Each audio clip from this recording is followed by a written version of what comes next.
Magandang araw mga bata! Magandang araw din po! Nagsikain ba ang lahat bago pumasok? Oo! Ayan, mabuti. Ngayon ay bago tayo magsimula ay magsitayo muna ang lahat para sa ating panalangin. Sa ngalan ng Ama, ng Anak, ng Espiritu Santo. Amen! Ayan, bago kayo magsiupo ay tingnan niyo muna ang inyong ilalim ng upuan kung may mga kalat pa, no? Kung may makita man kayo ay sinutin ito ang itapon sa tamang basurahan. Ayan. Kung wala naman ay maaari na kayo magsiupo. Ngayon, tukoy natin kung sino ang mga niliban ngayong araw. Ano? Itaas lamang ang kamay kung kapag tinawag ko ang inyong pangalan. Mendez? Okay, Cheche? Darin? Ayan, mahusay dahil kayong lahat ay kumpleto ngayong araw at walang lumiban. Ngayon, bigyan ko ang inyong sarili na sumakses lang. Magsitayo nga ang lahat. Okay. 1, 2, 3, 1, 2, 3, step by step, sumakses! Ayan, maaari na magsiupo ang lahat. Ano? Ngayon naman ay, ito ang ating alituntunin sa loob ng klase. Ano? Ang una ay maging aktibo sa ating tatalakayin mamaya. Ang ikalawa, manahimik at makinig lamang kapag nagsasalita ang guro.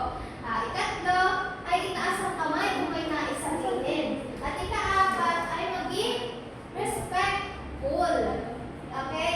And then, ang ikalima, ay panatiling malinis ang ating loob ng paaralan na yun. Ano? Naintindihan ba? Okay. Ngayon naman ay alamin natin kung sino ang mga talagang may natutunan noong nakaraang aralin. Ano? Ano yung sa tingin yung pinag-aralan natin ng nakaraang araw? Okay, Estanyo? Ito po yung tungkol sa pagkain ng bawat pamilya. Ayan, mahusay. Talagang naunawaan mo ang ating nalakay ngayong nakaraang araw. Ano?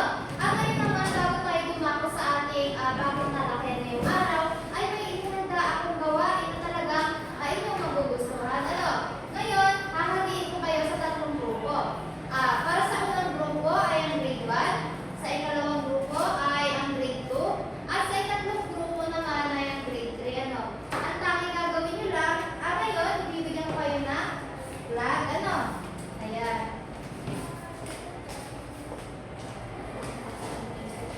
Ang tanging gagawin nyo lang po ay kung sino ang unang makataas ng flag na yan, siya ang sasagot sa ipapatinig na tunog ni teacher. Ano? Tutukoy nyo lang kung anong tunog ito at kung saan ito madalas makinig. Handa na ba? Opo! Ayan, sige. Para sa unang tunog. Ano ito? Cheche, taas po. Ito ngayon po. Police, ayan, mahusay. Ito naman kaya. Mabilis Ano naman? Leta? Tulong-tulungan sa sakya. Ayan, mahusay. Para sa ikatlo.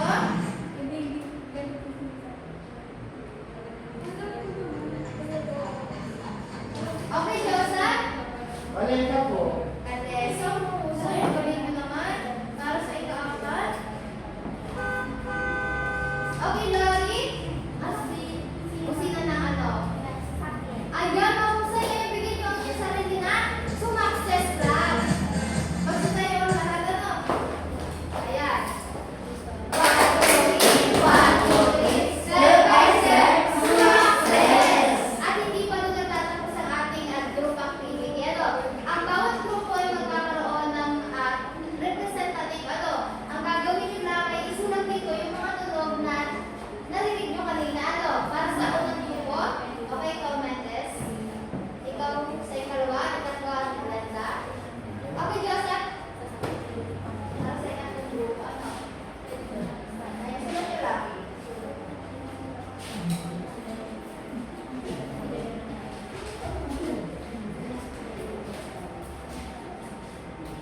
Kailan po ng ambulante? Ayan, mahusay. Dahil talaga natuto kayo sa ating mga pinarinig na tunog. Ano kaya yung mga napansin nyo dun sa ginawa natin gawain? Okay, Joseph? Ano po? Para po mga nakatyan po, mga pagod noon, kaya po ngayon po. Okay, mahusay. So, ngayon, ito na lang tapos. At ngayon, bago tayo ulit dumako sa ating talakayan ay meron ulit akong hinindang gawain sa inyo. At kayo ay mahahati sa tatlong pangkat. Sa unang pangkat ay ang baitang isa.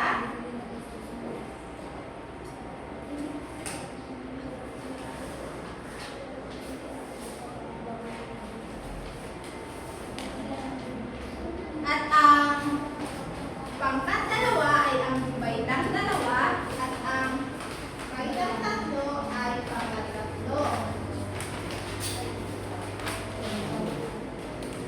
Ang gagawin nyo ay para sa unang baita, ang pangkat isa ay bubuhin ng jumble letter na ibinigay ng guro, may binigay ako kay Ian. At ang ikalawang baita ay pagbigay ng mga halimbawa ng pagbabago sa komunidad noon at ngayon. Para sa ikatlong baita, magsulat ng maiting talata tungkol sa pagbabagong naganap sa sariling komunidad sa iba't ibang aspeto. Bibigyan ko lamang kayo ng 5 minuto para sa inyong gawain. Naiintindihan niyo ba mga bata? Naiintindihan niyo ba mga bata? Maaari na kayong magsimula.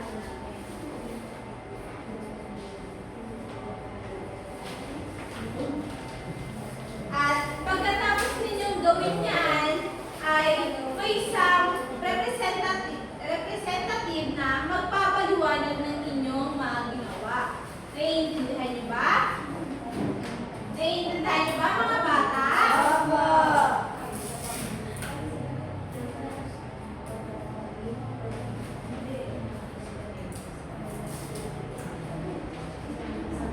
Makipag-cooperasyon kayo sa inyong grupo.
dati, ang pamalaan mo na yung datong nagsasandugog, may naman ay kapitan na yun, Pugi.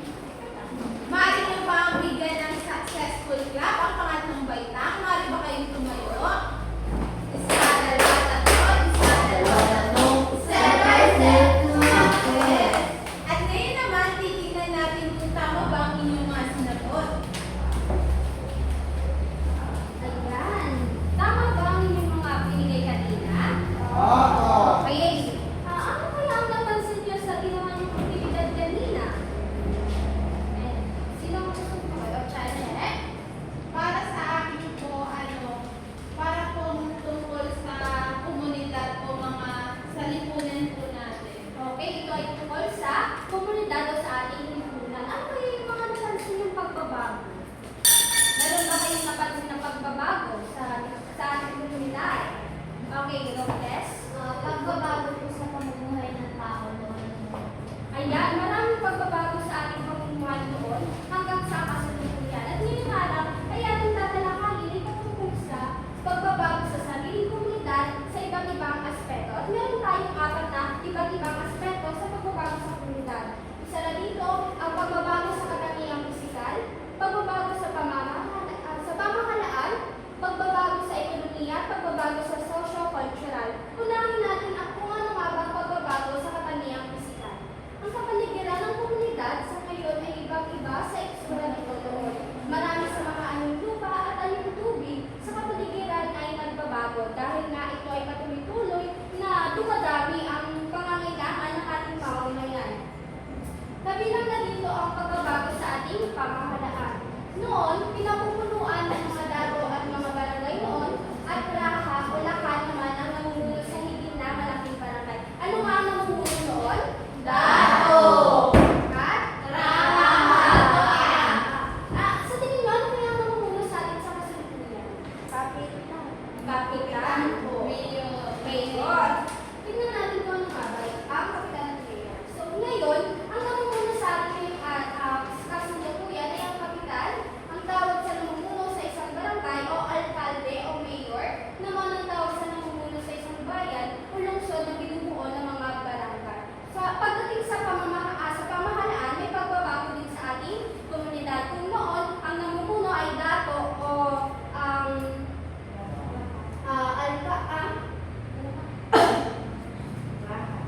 raha, ngayon naman ay ang namumuno ay ang kapitan. Sumunod naman ay ang pagbabago sa ekonomiya. Ang mga hayop tulad ng kabayo, kalabaw, at baka na unang gamit ng mga tao para sa kanilang paglalakbay sa lupa ay kinakapitan lamang ng karilita, kariton, o kalisa. Samantala, sa mga komunidad na malapit sa mga anyong tubig ay balsa at bangka naman ang gamit nila. Ano ang ginagamit noon na sakayan ng mga tao noon? Ano ang mga uri naman ng hayop ang sinasakyan noon? Okay. Ngayon naman, sa kasalukuyan, ay nagkaroon na tayo ng riles at trambeya na isang uri ng tren na pinapatakbo ng kuryente o enerhiya. Hindi nagtagal, nagkaroon din ng mga barko, tren at kung ano-ano pang mga bagong sasakyan. Maaari ba kayong magbigay pa ng ilang sasakyan na ating sinasakyan ngayong kasalukuyan? Jeep. Okay, Ortega? Jeep po. Jeep. Glenda? Limousine po. Okay, Chache? Bus po. Bus. Ikaw, Joseph? Lamborghini po. Ayan, may iba't ibang pagbabago pagdating sa ating mga sinasakyan noon. Kung noon ang sinasakyan lang natin ay ang mga kabayo, baka, ngayon marami na na nagawa ang mga tao. Ngayon naman ay lumako tayo sa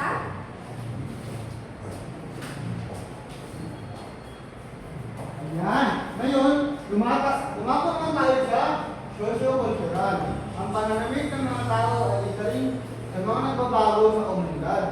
Ang isang halimbawa nito ay ang baro at saya. Ang isang sinusuot noon na mga kababaihan, na mga kalalakihan naman ay kamisa, bikino o ang barong. At mahabang pangsaba ang isinusuot. Gaya na nakikita nyo sa larawan. Ngayon naman, sa pagdaan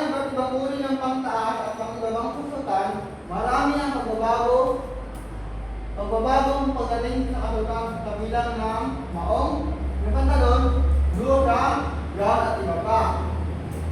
Sa mga nabanggit, maaari ba kayo magbigay na iba pang katutan na ito sa ngayon na wala noon? Dede? Crop top po. Yan, crop top. Ikaw, ano? Lori? Red jeans po. Yan. Sino ba na ano? Ikaw? Ilan ba? Strap po. Wow! Iba na talaga doon. Ngayon, dito tayo sa yan. Unahan nyo ang ating mga talaga yan, mayroon ako dito mga katanungan. Ano ang halimbawa ng pagbabagong nangyari sa isang komunidad? Sa unang baitan kaya, sino makakapagbigay sa akin kasagutan sa unang tanong? Sa unang baitan. Ano ang halimbawa ng pagbabagong nangyari sa isang komunidad? Dory? Mga kasuotan.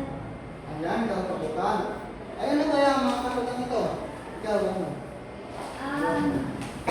Kung noon po ay malasaya, ngayon naman po yung dalawa. Yan, mahusay. Ngayon, sinunod na naman ay bakit mahalaga ang pagbabago sa ating komunidad? Dalawang baitan kaya, sino makakasagot? Ikaw, ano? Tayo din. Mahalaga po ang pagbabago sa ating komunidad para hindi lang tayo sa kung saan kinasanayan natin, doon lang tayo. No? So, kailangan may pagbabago din para magkaroon tayo ng improvement. Yan, tama. Ganito na ay paano nagbago ang inyong komunidad noon at ngayon? Yan. Nagbabago po siya sa panahon. Katulad na lang din po ng na hanap po kayo ng mga tao. Noon po ay kumakain tayo sa pamamagitan ng pangangaso. Ngayon po ay marami na pong trabaho ang kagagawa ng mga tao. Yan, marami ng trabaho ang nabibigay ngayon kumpara noon. Ngayon, ang huling katanungan ay, anong magbabago sa inyong komunidad ang gusto mo? Anyone, kahit sa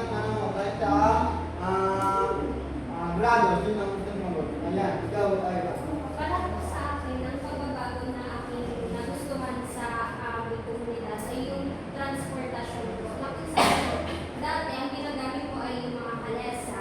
Ngayon naman po ay may ginagamit na iba kagaya ng jeep, yung mga bus, na kung saan mas napapadali po yung pagdali namin kung saan po kami pupunta. mahusay. Ako lubos na nakatalak dahil kayo ay lubos na nanunawaan ang ating kalakayan ngayong araw. Ngayon, dumako na tayo sa isang aktibidad. Ayan. Ngayon naman, dumako tayo sa ating aktibidad. Ngayon naman ay, alam ko naunawan ninyo ang ating aralin ano.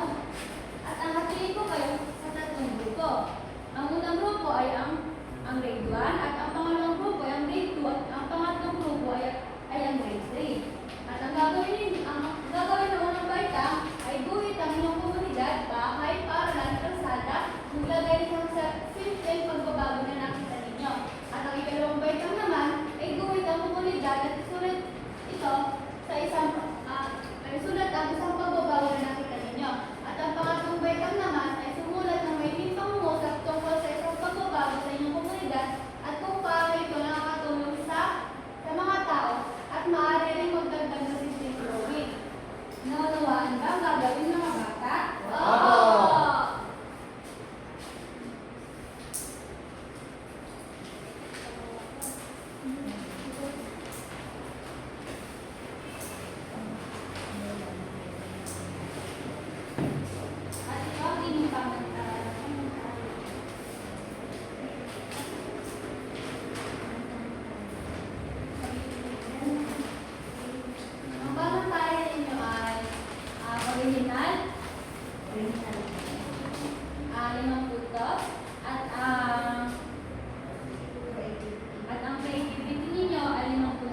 Minsan po, unang bait lang po, ang naroon po namin ay ang una po ay ang dalawang yung department po ay paaralan. Kung dito po kami nag-aaral. Kasi po yung simbahan, lugar po ng kung saan nangarami po kami. Yung ganun po yung palengke, kung saan. Sinasama po kami dito ng Yamama, nagkaroon ng milit. Yun po yung barangay hall po, kasi po pag-uwi namin po yung papa ko, yung kami na sinasama. At kung po yung tahanan po namin na kung saan, yun po kami nakasama po yung papa na sila atin po. Ayun, magaling. Bigyan ng Sumakses Club ang unang balita. Step by step, sumakses. Okay, at ang ikalawang baitang naman.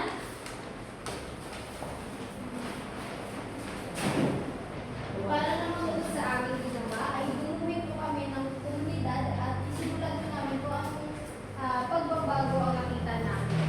Una ay ang bahay na kung saan noon ay mga kubo lamang, ngayon naman ay may mga semento na nakikita tayong gawas na bahay.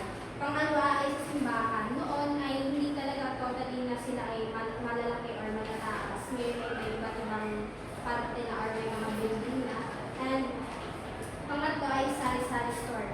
Noon makikita lang natin sa kalsada lang sila nagtinda, wala silang sariling pwesto kung saan-saan lang sila pwesto. Ngayon ay meron ng sariling pwesto kagaya ng kamisa, ayan.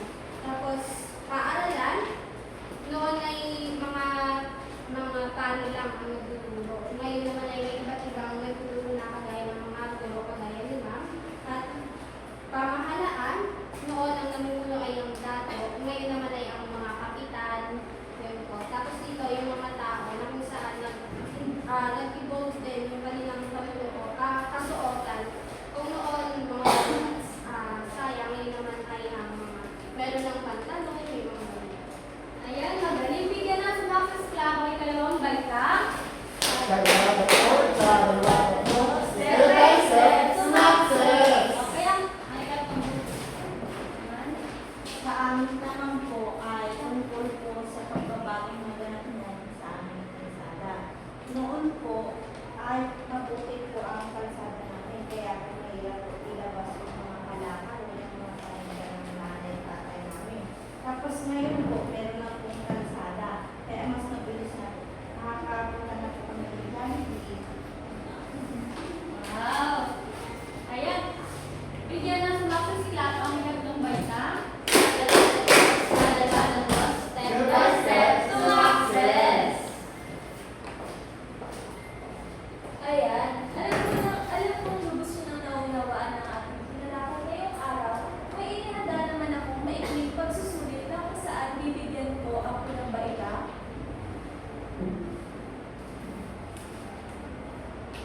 Ang pangalawang baita at pagsusulit para sa ikatlong baita. Bibigyan ko lamang kayo ng 5 minuto para sagutan ito.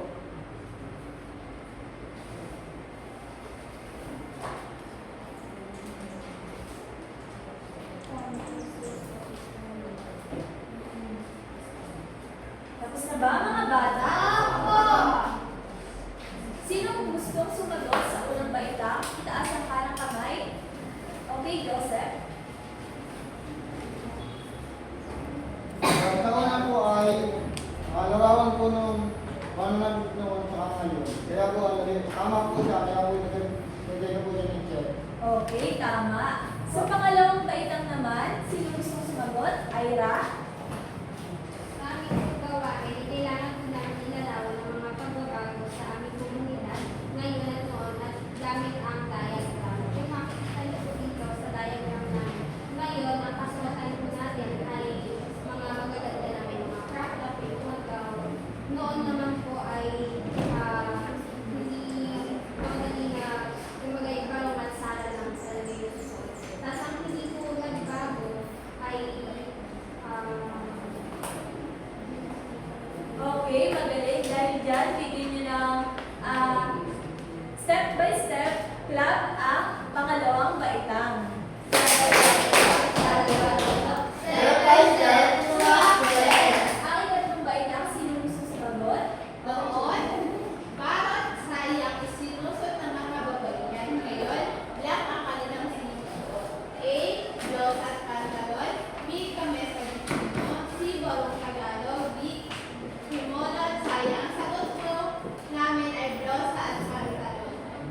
Okay, tama.